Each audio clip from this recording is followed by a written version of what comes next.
Today we are going to be making some creamy sesame ginger using the Epicure Sesame Ginger dressing and handy dandy cruet with our little funnel.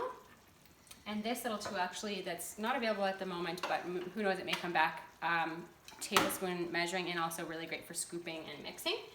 And so we want 2 tablespoons of rice vinegar. So do that. 1, 2, 2 tablespoons of soy sauce. And in this case, I'm using a gluten-free version because I can't have gluten, but regular soy sauce is great too.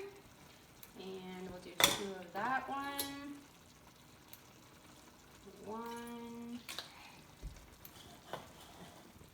2, and then 2 tablespoons of the sesame ginger. Just gonna give this a quick rinse.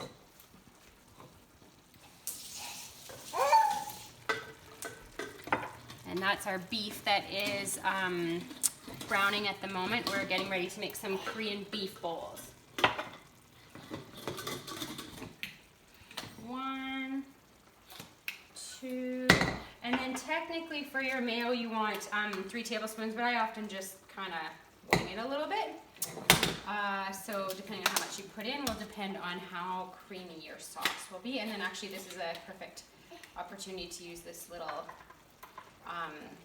kind of scraper thing at the end of the spoon there.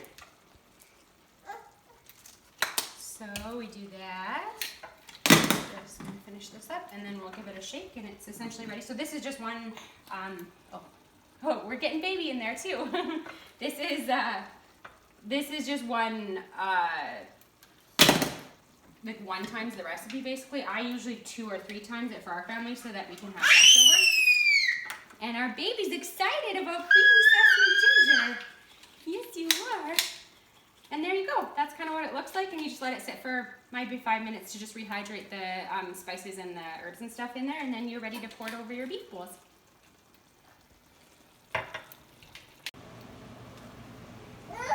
Just a continuation here for our Korean beef. So I'm about to make a sauce, a Korean beef sauce to go over the ground beef.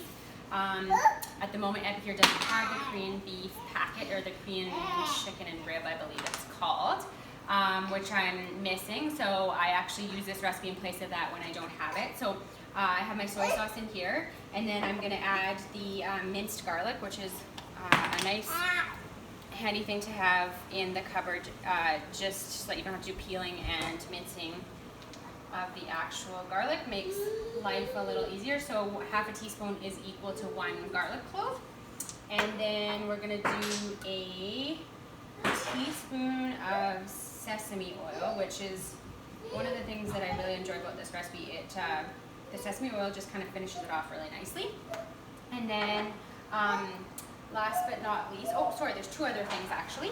So we're gonna do our brown sugar, which calls for a 1/4 cup, but I'm actually gonna do, I've doubled this recipe, so I'm gonna do, I'm kind of eyeballing it here a little bit, but anyway, there's our brown sugar.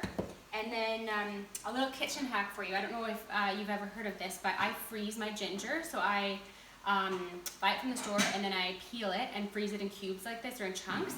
And then it's super easy to grate. So I just use my little planer and I grate it right into my sauce. So basically, just to recap that, so I have ginger, garlic, soy sauce, brown sugar, and the sesame oil. And as you can see, it just grates really nicely. It's really nice to work with when it's frozen. And then whatever I don't use, I just pop back in my little Ziploc bag and put it in the freezer. All right, so we have everything prepared and ready for the Korean beef bowls. So I just have ripped up some lettuce here. You can also eat these as like a lettuce, what's the word, lettuce wrap? Yeah, so you can eat it that way as well. Just leave the leaf whole. And then we're gonna take some of our grated carrot in there, and some of our cucumber. We like cucumber and carrot as our veggies with these, but you could also do pepper or something like that. And then we're gonna put our rice So this is essentially a meal in a bowl. So we have a portion of rice here on the side. And then we'll also do, then lastly, our portion of the beef. So this is the Korean beef that we added the sauce to. Like so. Hi, do you need help from your mommy? Yeah, okay, you come see me.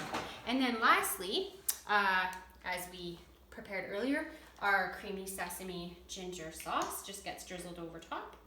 And then it's ready to consume, just like that. And just a note, our children love this meal. It's one of our favorite meals. They just often eat it disassembled, so they'll just eat it in the separate sort of food groups, and they love it that way.